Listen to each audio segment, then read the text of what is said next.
Welcome back, everybody. We've got some more Dark Souls Remastered. Now, last time we defeated the Gaping Dragon and took our first tentative steps into the Blight Town. As I was saying in the previous episode, Blight Town is not a place for the unprepared. It is the first, in my opinion, the first real test of how much you've learned getting through the game so far. We are not yet ready to go there. I need to do a little bit of preparation. The first thing we need to do is get rid of these souls we're carrying around. They're burning a hole in my pocket, and the longer we have them on our person, the higher the chance that we'll lose them all. So we are going to level up. Now, we need more damage. We need more health. And we need more endurance. A little bit more everything.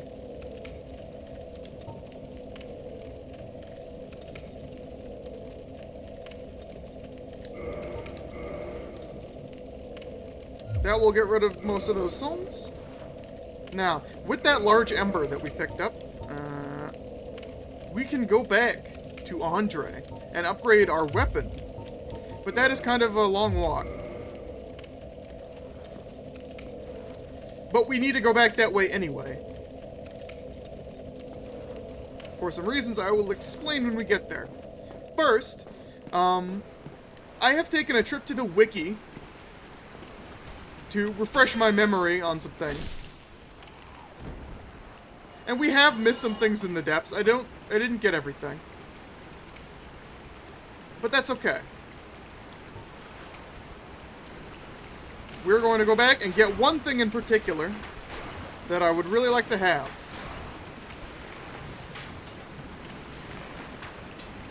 Uh-oh.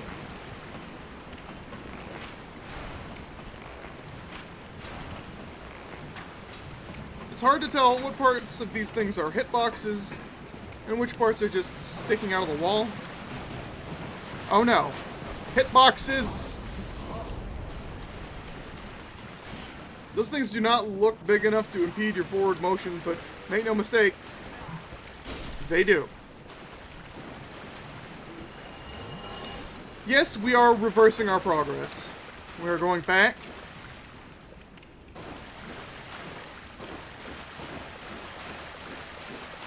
But this is necessary. The shortcut I was talking about in the previous episode, we could feasibly get to it as we are. It is about halfway through the zone. I don't want to wait that long, personally. Now, I don't think... I may be wrong. We'll find out in a second. I don't think the butchers respawn. I think all their little cronies do, but not the butchers themselves. We also made a new friend, if you remember. We freed a man from this room. He's gone now. We want to go meet him, because he has some important stuff for us, specifically, and I don't know why I did that. I just stood there and watched him. I guess I didn't think he could get up here. Ouch. Freaking dogs.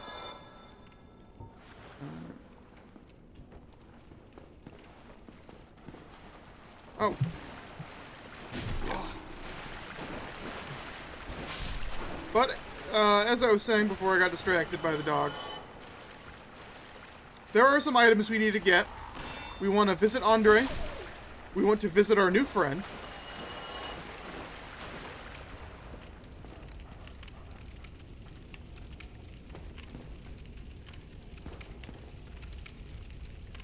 Is he gonna attack? Is he coming? There we go. And where's the other dog? I hear him. I swear I hear another dog. Am I stupid? Am I blind? Now, if I remember right, We missed this. A hole!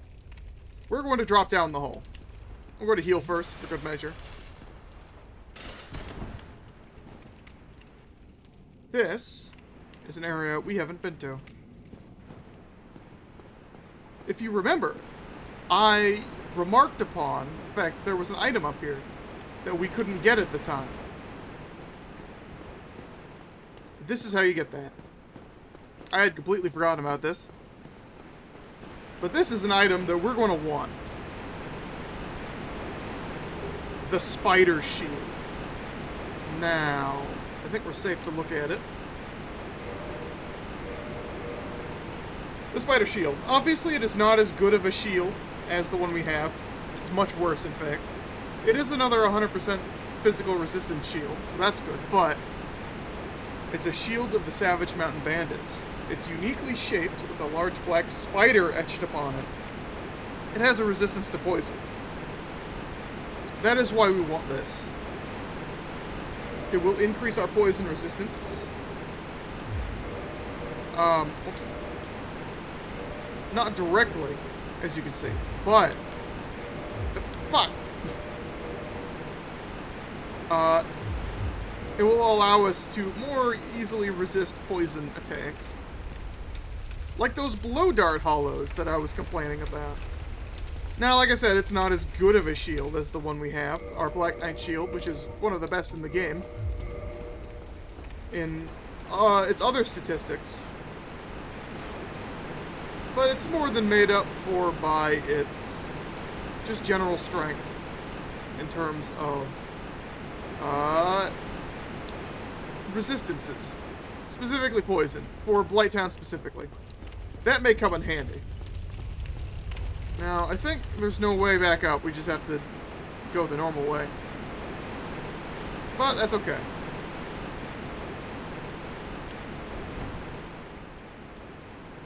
What is the fastest way to get back from here? You know, it's probably to use a homeward bone. We have a bunch of them, might as well make use of them, right?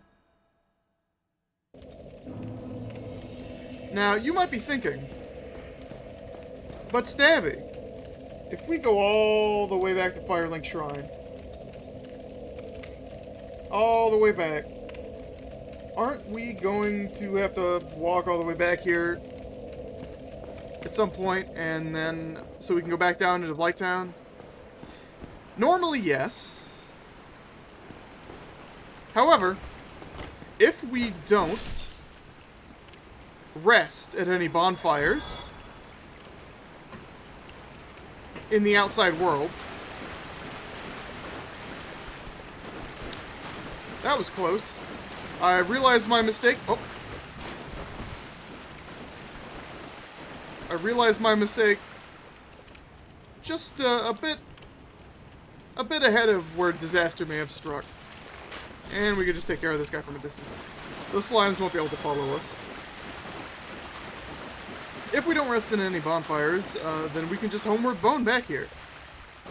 No problemo. Not that it's that arduous of a walk, now that we have that shortcut. That allows us to skip most of the level. However, I may decide to rest at a certain bonfire anyway, for a specific purpose.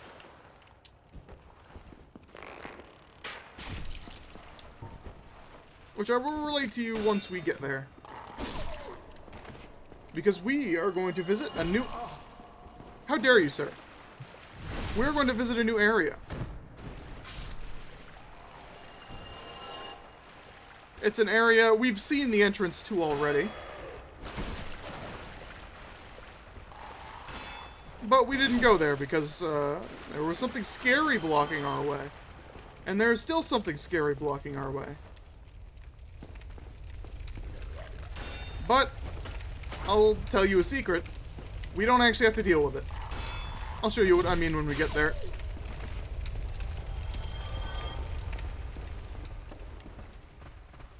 Ah, God.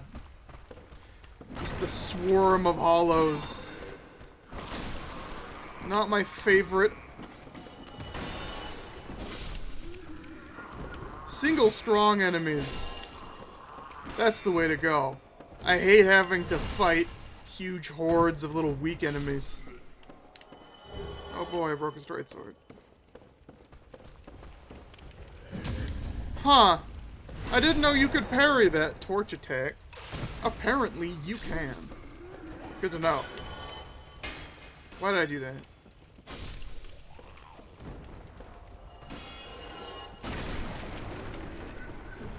Nah, he's just gonna come to me. So yeah, we are gonna have to go back through these guys when we come back. Assuming I sit down at a bonfire somewhere. That's okay. It's worth it. Because while I could brute force Blight Town at this time, and a lot of people are going to opt to do that, I don't want to, quite frankly. I would rather put everything I can to my advantage. So I'm going to show you what we need to do to prepare for the Blight Town. Now, one thing we could do is buy some moss from this lady. We're not going to do that. Because why buy the moss when we can get it for free? Now, I've generally tried to avoid farming in this playthrough so far.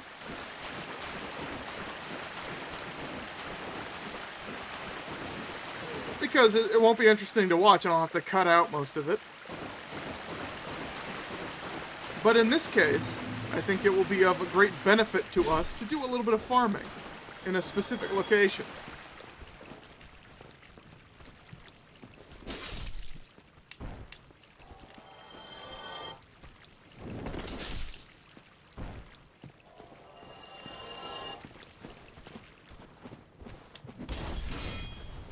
What was that? There we go. What, did he not die? Huh. Oh, there he goes. That was strange. Well. We both whiffed there.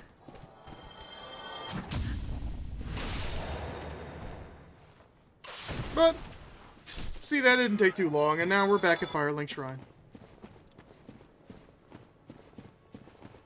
We've got our old buddy, what's his name? Crestfallen Warrior. Well, look at that. Our old buddy Petrus has returned, and without his companions. Oh, you again? Me? I've become separated from my lady. I've scoured near and far, but no sight of her. Where could she have gone? My lady, to think I swore to protect you with my life. Your Highness, where have you gone? I am entirely to blame for this. Oh, woe is me. I am unworthy, deathly so. Oh, I'm sorry. Miracles, was it? Sometimes I lose myself. Pay me no mind. Interesting. I wonder what happened to them. More importantly, it's our new friend. Well, I see you made it out. Yeah, I made it out safely too. I have my pyromancy of the Great Swamp, so I can usually manage with a bit of care. Oh yeah, by the way, I can share my spells with you. I think you have a knack for it. All you need are the materials. I'll be pleased to help you. Unless you find the magic's unsavory. No, of course not. Yeah, wonderful. I'm sure that they'll be of some use, some assistance. Here, first take this. The pyromancy flame, and he just gives it to us for free. A flame from the Great Swamp. Now you're a fully fledged pyromancer. Why, let's get started right now.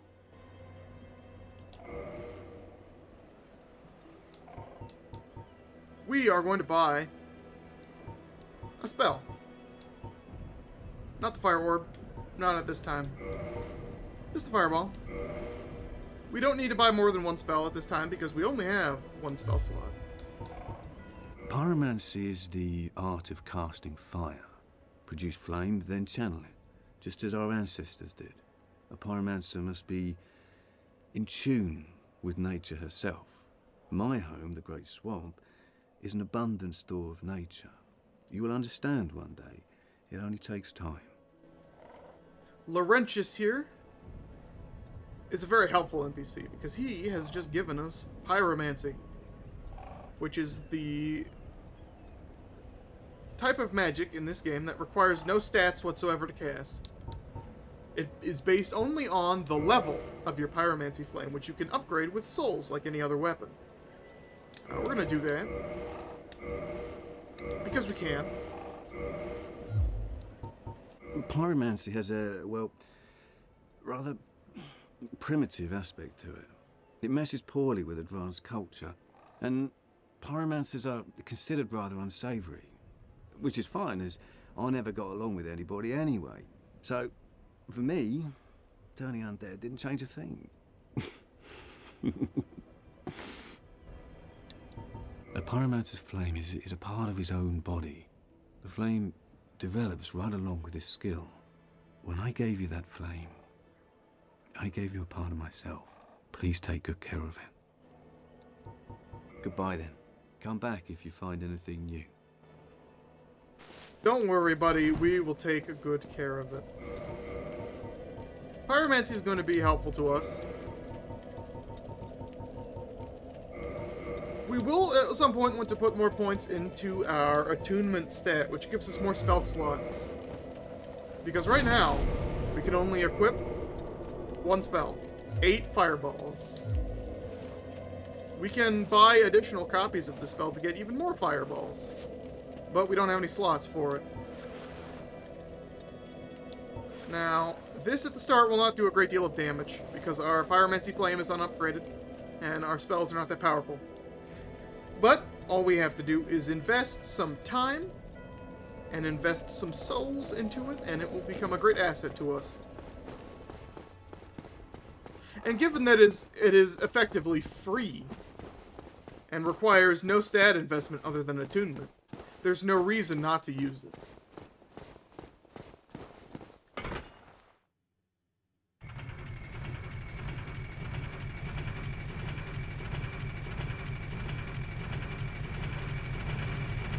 I might as well demonstrate it a bit while we're here.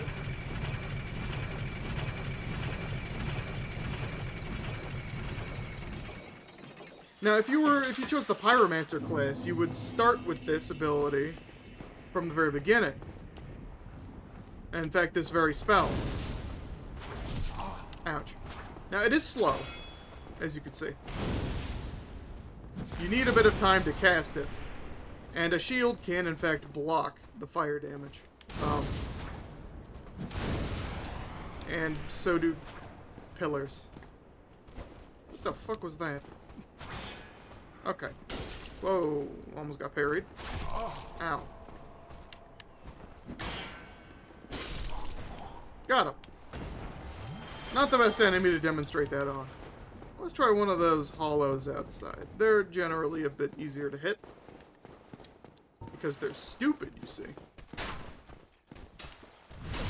And they don't block nearly as much as you would expect them to. Considering they have very good shields. But I digress. Let's just hit this guy.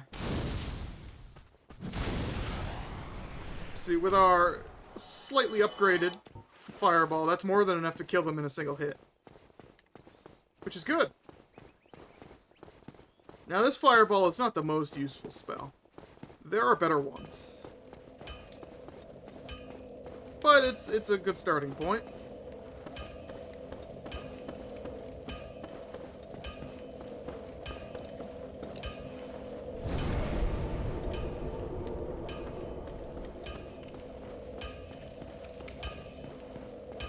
Let's talk to Andre, shall we? Why, that's a fine ember you have there. I could smith some mighty weapons with one of those. Why not lend it to me? Yes. Magnificent! You won't be disappointed. I can hardly wait to get started. He's so very excited. While we're here, let's repair our equipment, shall we? Just the important stuff. Now, let's see. Do we have what it takes to modify? There we go. With our large Titanite sword, with our large Titanite shard, we can get our longsword up to +6, or we can make it into a raw longsword. We don't want to do that. Raw, I think I've explained it already, but basically it takes away all the stat bonuses and just adds raw damage, which is good if you're playing like a Soul Level 1 run where you never level up. This is basically the only way to reliably increase your damage other than elemental damage. We want regular old +6, and we should be able to get it to +7 as well. We're going to do that because we need all the damage we can get. Don't get yourself killed. Neither of us want to see you go hollow. Now, there are places we can farm large Titanite shards. I don't believe we've actually gotten to any of them yet. But that's not what we're here to do. What we're here to do is face down this big scary lightning creature, which I can tell you now is called the Titanite Demon. If you kill him, he gives you something pretty sweet, but I don't know if we are... I did not roll in time. I don't know if we're up to it. Damn. Now, up close, he's more dangerous than he is from... I swear... Okay, what the hell? I swear I did enough. I rolled at the right time to avoid that. Maybe it has a secondary AoE. But we don't actually need to fight this guy, is the secret. We could probably beat him with a few attempts, but we don't need to right now. The item he drops for us, while it is pretty sweet, is not actually useful for us at this time. We can't use it yet. And we don't need to. We can just run past him and enter this new area.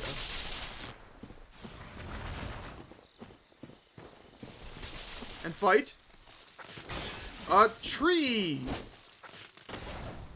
Yes, these are Ents. They are exactly what they sound like. They're tree people. Now, these are the enemies I was talking about farming. These Ents, they drop those moss clumps that we picked up earlier from that blow dart hollow.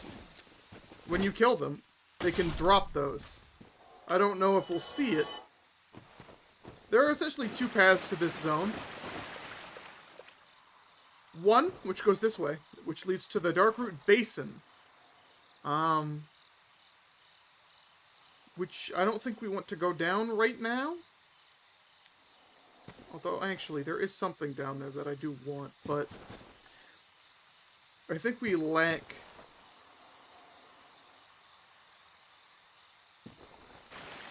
We would end up... Yeah, now that I'm thinking about it, I don't know if we want to go that way.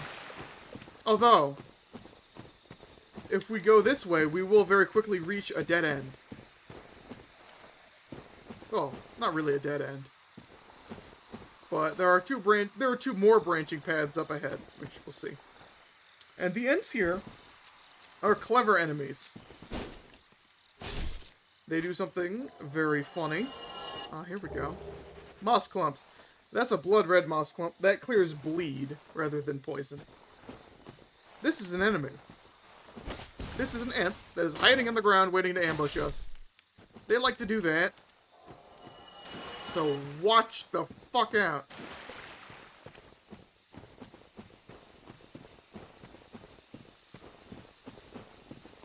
Here we go. Now, past that first branching path is yet another branching path. This door, which we cannot open, requires a key sold by, believe it or not, Andre, the blacksmith. it's expensive, and we don't actually need to go that way yet anyway. This way leads to the rest of the Darkroot Garden zone and the boss. The boss of this zone who's at the end. We don't really need to go that way yet. We could go through the zone, fight the boss. But there's nothing that we strictly need down there right now. And some of the enemies are pretty tough. But there is something we can get down here. A bonfire behind an illusory wall. Yes, there are illusory walls in this game. The messages aren't always lying.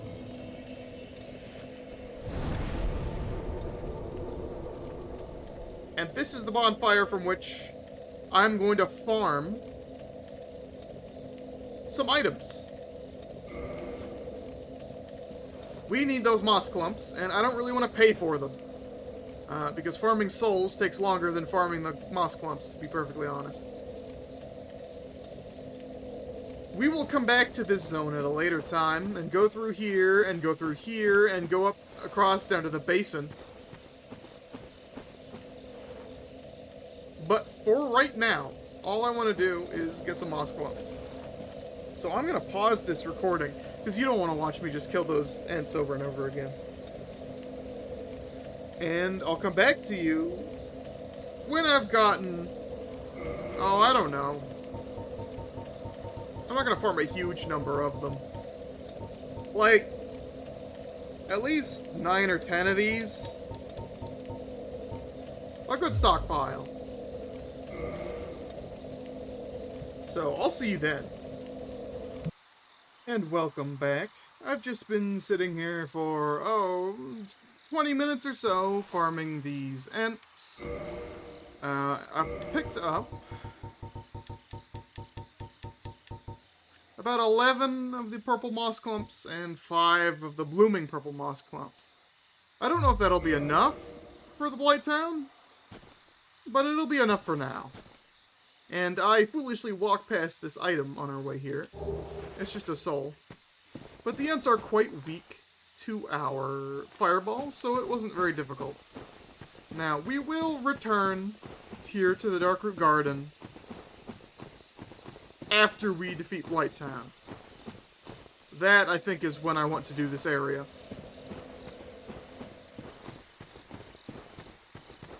There are some very useful items we get out of it,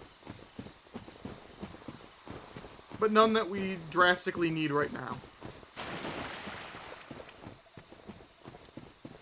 And in the meantime, we have one more major detour to make.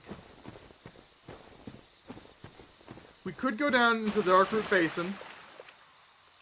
There are also some items there.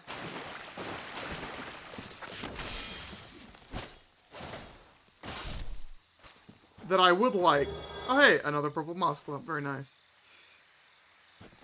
There's one in particular I'm thinking of. But I don't think we need to go that way just yet. We don't want to go too far out of our way. We want to defeat Blight Town.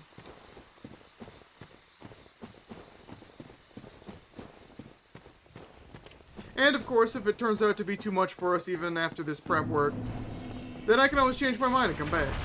That's the great thing. Our path is not locked in for us. Well, I would not say this is an open world game. It's more of a connected series of linear areas. We do have some freedom in the order that we want to tackle them in. Now, one thing I think need any? I should be able to do, no, not that, is buy some Titanite shards.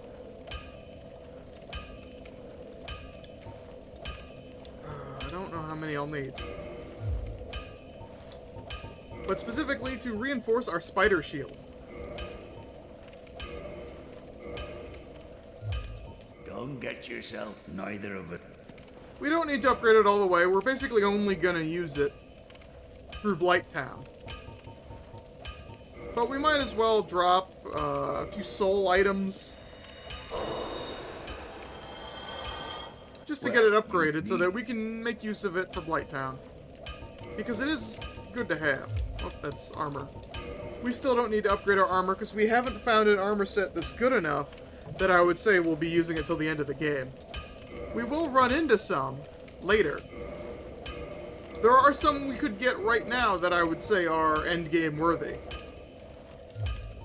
Don't get yourself killed. Neither of us. But I'm not going to go out of my way. I'm just taking this run easy. And now we have the Spider Shield +4, which is still not as good as our Black Knight Shield. But it'll do the job. And it has that poison resistance.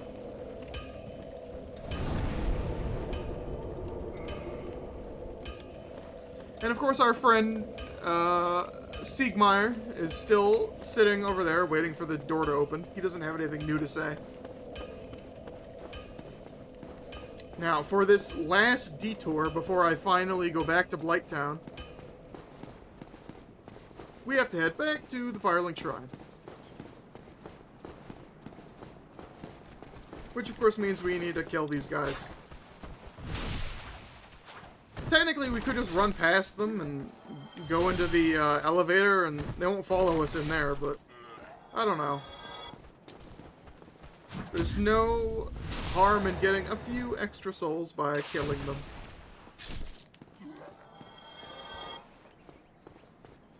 And the same goes for these Baldur Knights, because if one of them drops anything good, I'd like to see it, please. Oh, come on. Get over here, you bastard.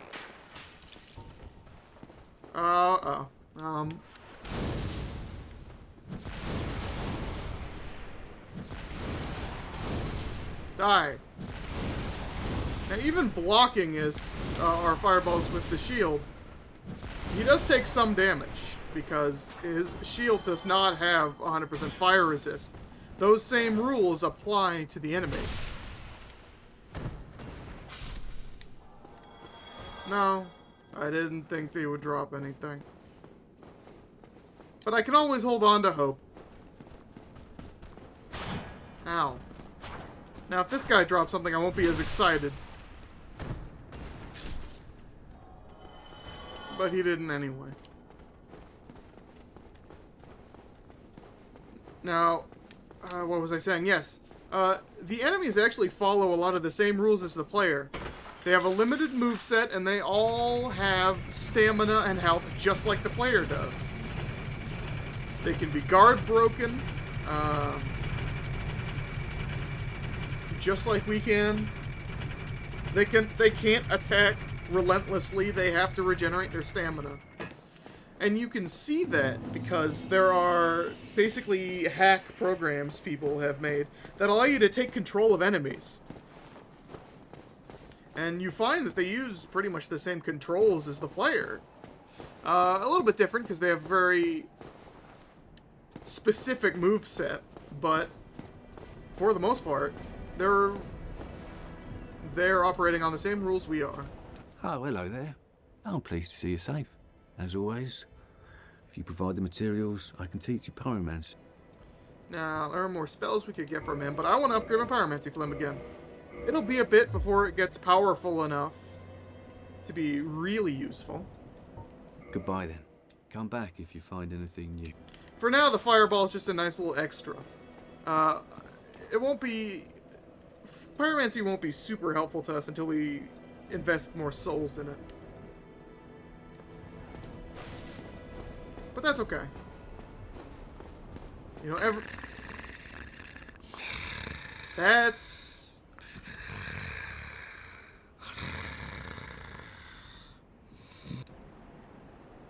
some snoring. That's not supposed to happen yet. The thing that is creating that snoring sound is not here yet.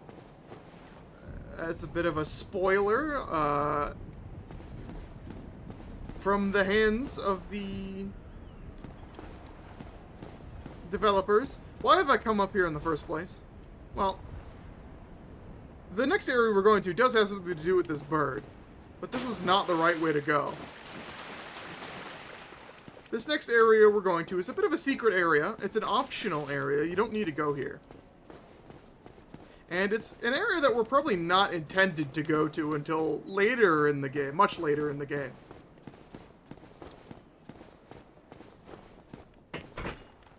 And if I wasn't getting distracted, I could have just shown you. But what we have to do is jump off of the elevator while it's running. That is how we get here. And this doesn't really look like an area you're supposed to be able to get to, but as you can see by that item, it is. And we have some platforming to do. Now, if I remember right, you don't have to jump here to make this. You can just roll. Yeah, there we go. As you can see, most people would probably never find this area if they didn't look up a guide or something. If we jump down there to get that item, we will have to come back up here. But I don't remember what it is, and it might be worth it, so let's do that. Oh, yes. That's a bit of a spoiler. The Undead Asylum Floor 2 West Key. We need that. It's a good thing we got that. But now we are stuck up here, and we'll need to... Actually, did we jump over there? Very nice. We didn't have to drop down and take damage. We could just go here. And we do the same thing we just did.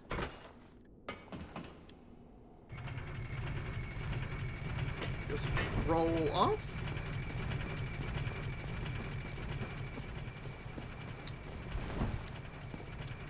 But yes, as that key spoiled, we are going back to the Undead Asylum. That very first area that we came from.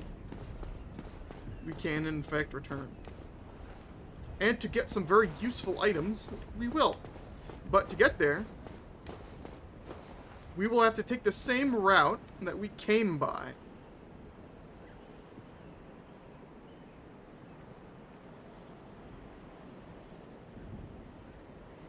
Do-do-do-do-do.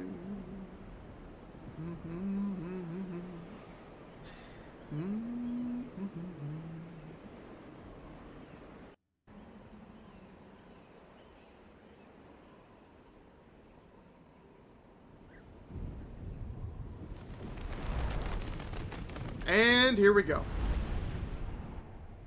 Yes, by curling up and pretending to be an egg, we can entice the giant bird that brought us here to take us back. Back to the asylum.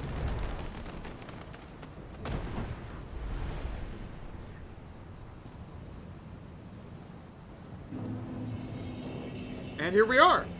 But we'll have to explore this place again in the next episode. I'll see you then.